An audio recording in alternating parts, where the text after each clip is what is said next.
Our nation was founded on a bedrock principle that we are all created equal. The project of each generation is to bridge the meaning of those founding words with the realities of changing times. A never-ending quest to ensure those words ring true for every single American. Progress on this journey often comes in small increments. Sometimes 2 steps forward, 1 step back, propelled by the persistent effort of dedicated citizens. And then sometimes there are days like this, when that slow, steady effort is rewarded with justice that arrives like a thunderbolt.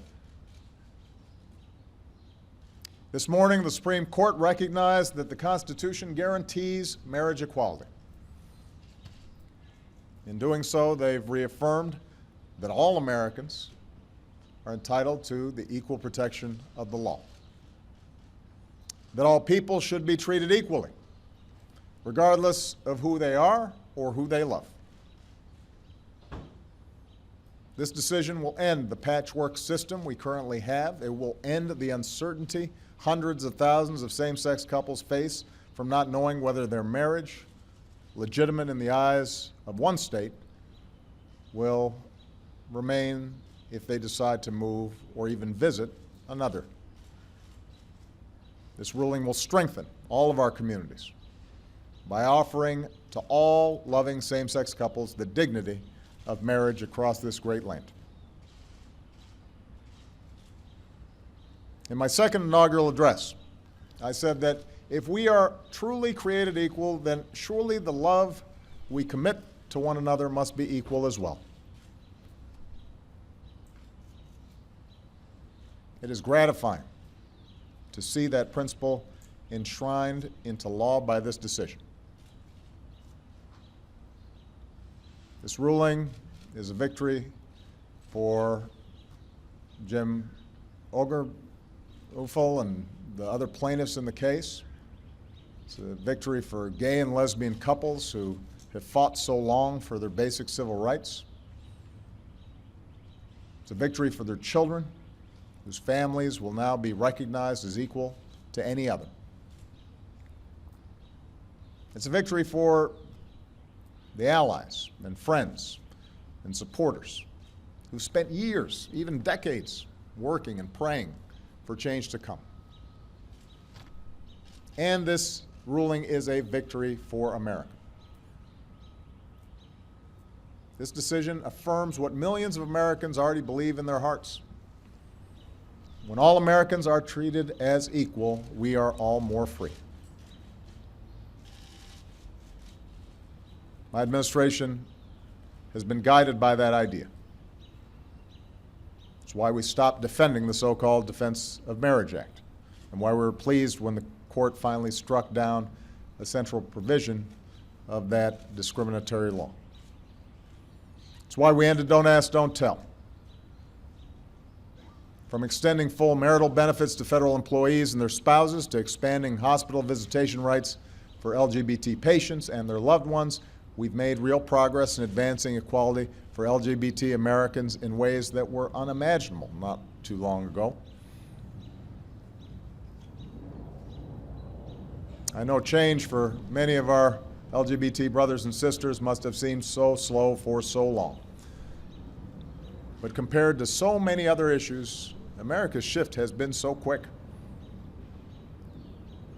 I know that Americans of goodwill continue to hold a wide range of views on this issue.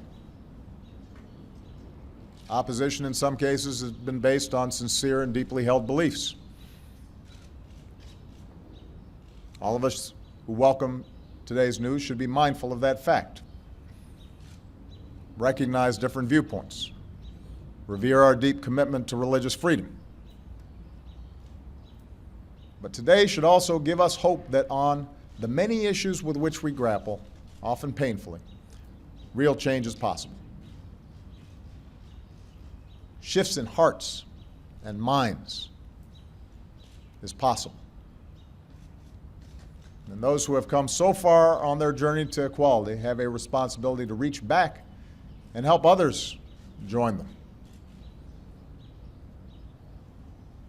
Because for all our differences, we are one people, stronger together than we could ever be alone. That's always been our story. We are big and vast and diverse, a nation of people with different backgrounds and beliefs, different experiences and stories, but bound by our shared ideal that no matter who you are or what you look like, how you started off, or how and who you love, America's a place where you can write your own destiny. We are a people who believe that every single child is entitled to life and liberty and the pursuit of happiness. There's so much more work to be done to extend the full promise of America to every American. But today we can say, in no uncertain terms, that our union a little more perfect. That's the consequence of a decision from the Supreme Court, but more importantly, it is a consequence of the countless small acts of courage of millions of people across decades who stood up, who came out, who talked to parents who loved their children no matter what, folks who were willing to endure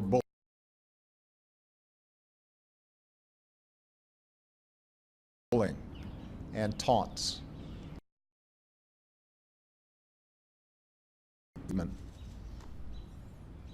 What a vindication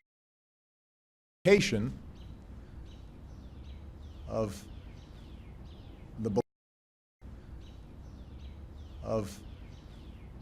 the belief that ordinary people can do extraordinary things.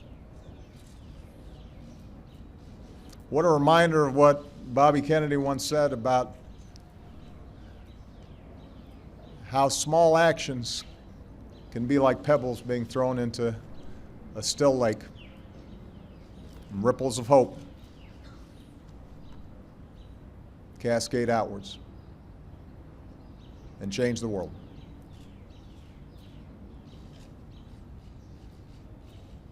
Those countless, often anonymous heroes, they deserve our thanks. They should be very proud. America should be very proud.